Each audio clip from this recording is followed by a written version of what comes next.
Hi, everyone. Happy Thursday. It is Thursday. We just came back from Memorial Weekend, so my days are a little bit switched up. But I apologize for not being able to have a scheduled Zoom today. Um, my schedule has definitely been switched up. I watched my nephew again today, and having both boys, two under two, that don't nap at the same time, it's impossible for me to sit and focus and really do a training with you guys and be able to formulate words somewhat properly. But this has been really heavy on my heart for the past few weeks, and I've been wanting to share this with you. I'm going to try and keep it short and sweet, to the point, but I think a lot of it needs to be said. And, well, I mentioned in my last Zoom that this can be an emotional roller coaster. And there's always going to be opposition. There's always going to be setback. There's always going to be doubt. There's always going to be these things that make you want to stop. And the importance is pushing through it. So with that being said, my topic today is 10 things to give up. The first one, excuses. We all have them. We all have things in life that anything that's uncomfortable or puts us out of our comfort zone, or that is just somewhat inconvenient or not handed to us on a platter with, cherries on top. We can have excuses for them. I haven't done my lawn work in all week because it's hot outside and I don't want to do it. It's an excuse. It still needs to be done. I'll get out there today and I'll do it. Point being, get rid of excuses. Let your why and your will be stronger than any excuse that you have. For anything that you say in your life that you're going to, that's going to set you back for this business, I guarantee there's someone, many people probably, that have had it worse off than you, that have pushed past it. Just to name off a few, we have someone on our team who is a killer woman.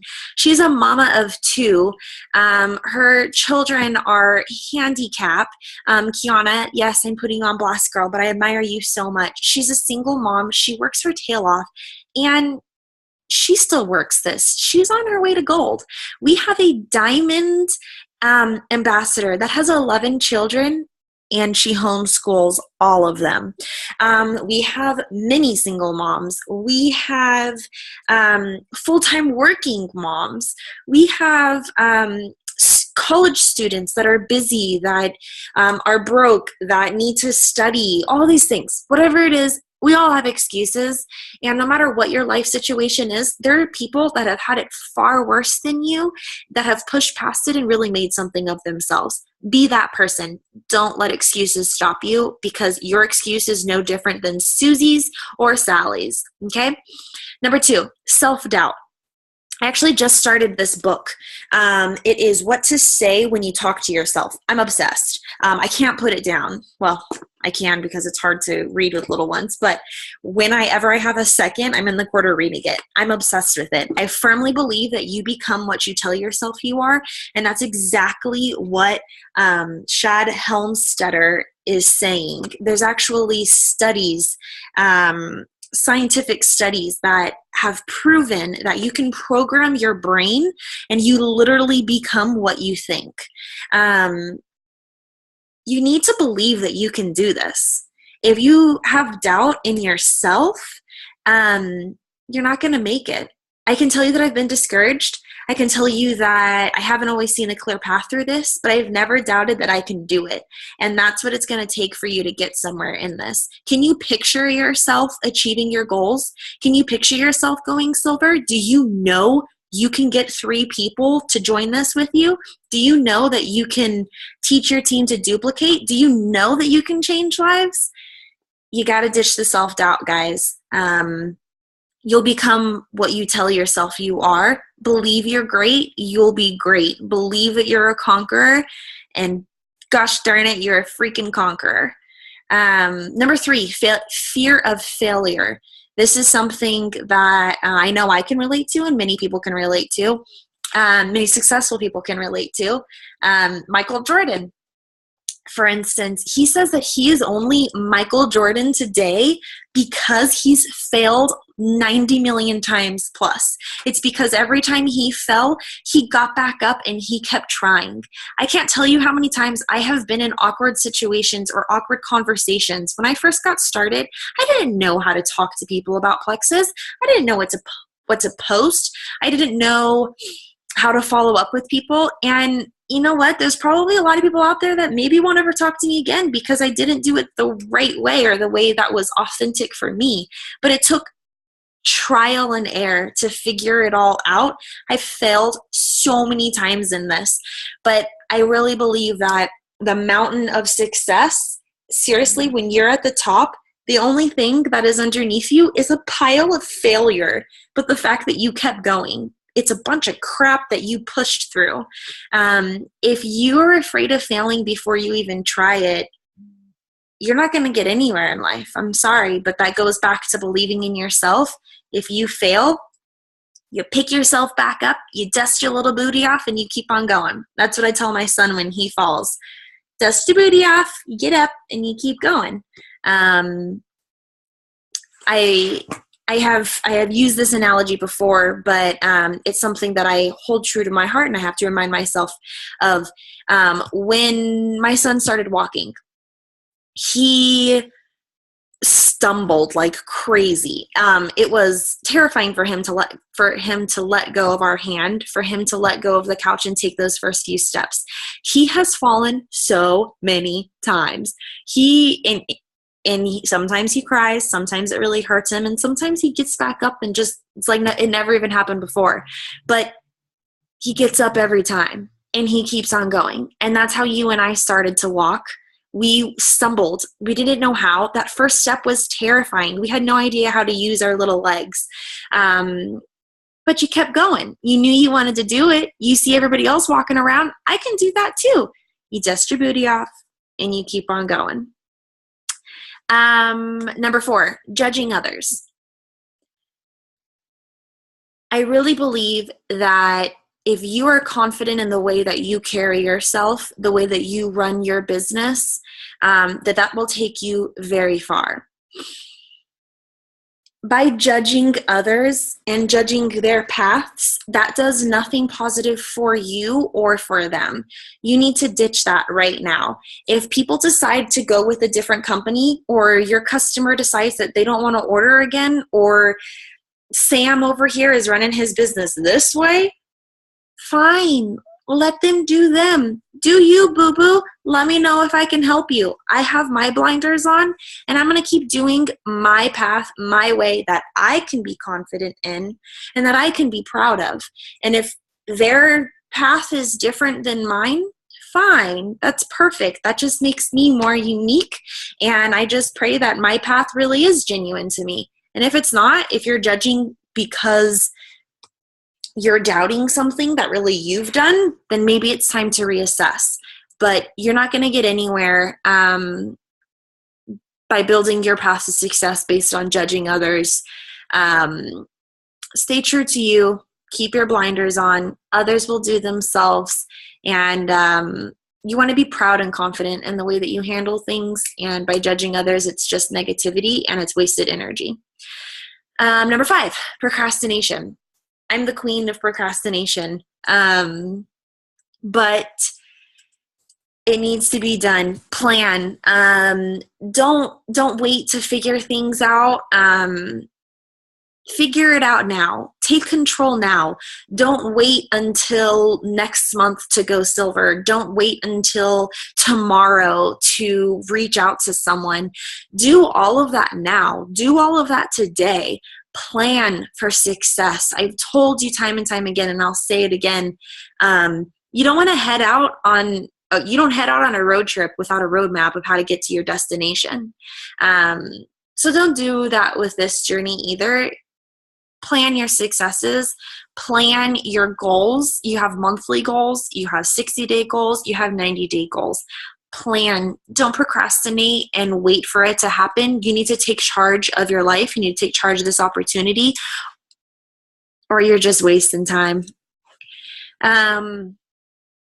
Next is fear of success. So I talked about fear of failure, and next is fear of success, which might sound funny, but all my life I was really afraid to set big goals and really dream, because I was afraid that I wouldn't achieve them. But how you get past that fear of actually succeeding is by exactly what I just talked about. Setting little goals to help you get there. If you believe that you can succeed, you will succeed. You just have to be intentional with it. Don't be afraid of your big, hairy, audacious goals. Let them excite you. Live a life of passion, one that you dream about. I am so excited to be able to teach my children to dream, reach for the stars, and I want them to always know that they can be whoever they want them to be, or whoever they want to be. And I never want them to be afraid of actually reaching the stars. So with you, how to get over that, how I got over that was, again, plan, make goals, monthly goals, 3 monthly goals every single month, 3 must-have goals, and 1 BHAG goal, which is your big, hairy, audacious goal, one that scares you, that challenges you, that really is reaching for the stars. And when you begin to see that you can conquer those 3 goals, and you may even conquer your BHAG goal, the thought of success will excite you and make you jump out of bed in the morning. Next is people pleasing. Oh, Lord have mercy. Not everybody's going to like you, and that's okay. I don't want to preach, but the Bible even says when you have opposition, when you start doing something that's right or doing something that the Lord has led you to, when you get opposition and tribulation, that just means that you're on the right path. And I really do believe that. Again, be confident in yourself. Carry yourself in a way that you can be proud of. Don't tiptoe around others. Have confidence. You're doing something amazing. You know that this opportunity has changed lives. You know that these products have changed lives. If someone doesn't have the same vision as you, that's fine, but it's not going to tamper your vision, and it's not going to make you fall off path from your path. And not everybody's going to see it. And that's okay. That's something you need to meditate on. You need to pray about. Seek wisdom on the topic. I can't stress it enough. Not everybody's going to like you. Not everybody's going to have the same vision as you. And you know what? That's okay. When you are so proud of who you are and you can be confident in the way that you are acting, you can be confident in your intentions, and you know that you're genuinely trying to help others, then bless and release. Just pray for those that have opposition towards you. You have your blinders on. Do you, boo-boo? And number 8, 9, and 10 go together. But first off is you need to give up negative people. It'll only weigh you down. It has taken me a long time to learn this, but it's something that I'm very proud that I did. Shake the negativity. It does nothing positive for your life. If you have people that are constantly tearing you down or constantly throwing in doubt in your brain and don't believe in you, and that's what's being fed into your brain, give up on those people. Give up on the negativity. There's going to be people, again, that don't see this vision with you. You're going to get people that maybe you thought were your friends and that stop talking to you because of Plexus, or they look the other way when you come into the room. You know what? You don't have to like Plexus. You don't have to want to do what I'm doing. That's fine. But you can still be happy for someone in their success. So put it into that perspective. You are trying to work and make an honest living for yourself, for your future, for your family. And you're doing it in a way that is honestly changing lives. And if somebody has a problem with that, you need to give up on those people. They're not meant to be in your day-to-day life. Pray for them. Be nice, but shake them to the side. You don't want to be surrounded by that, and you definitely don't want to be that person. Number 9 is negative thinking. again, you become what you tell yourself you are.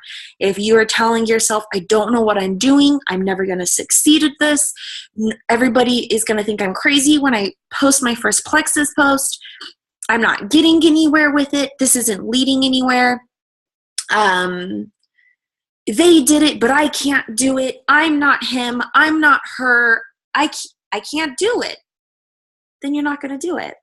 It's plain and simple. It's as easy as that. The first step is what you tell yourself, your belief in yourself.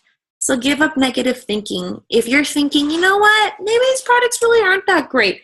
Maybe all these people, yeah, work for them, but it's not going to work for Susie. You know, I saw this testimony of the pink drink working on that type 2 diabetic, but I don't think it's going to work for my dad. Then you'll never know. Okay, so you become what you tell yourself you are. Your life will be what literally you make it to be. And you need to give up on negative thinking. And last but not least, it's all tied in together. Negative self-talk. Again, same thing of what I've been saying this whole time. I really... I probably sound like a broken record, but when I finish this, I think I'm going to do a training with you guys within the next couple of months of going through this book, because it is so powerful, and it is true that you can become whatever you want to be simply by how you program your brain and what you tell yourself. And what you tell yourself, you'll believe, and what you believe, you will make happen. So I hope that this is helpful for you guys. These are serious things to give up in your life in general, not just Plexus related. Everyone that joined this was because you guys have hope for a better future, hope for achieving your goals, hope for wanting to quit your job someday, or getting your husbands out of the military, or relieving your husbands of stress from bringing in an income. Or if you are that husband, maybe you want to be a stay-at-home dad too, or you don't want to be a broke college student anymore. You all had hope, and you saw the vision when you signed up. You didn't know how, but you saw it. Stick to that vision and now grow it. You planted it. Now you need to water it, and you need to nurture it, and you need to culture that hope and make it belief. And your belief will turn into actions. Those actions will make it all a reality. I hope you guys are having a great Thursday. And I hope everybody's going to be at the Fun Online Party tonight. See ya.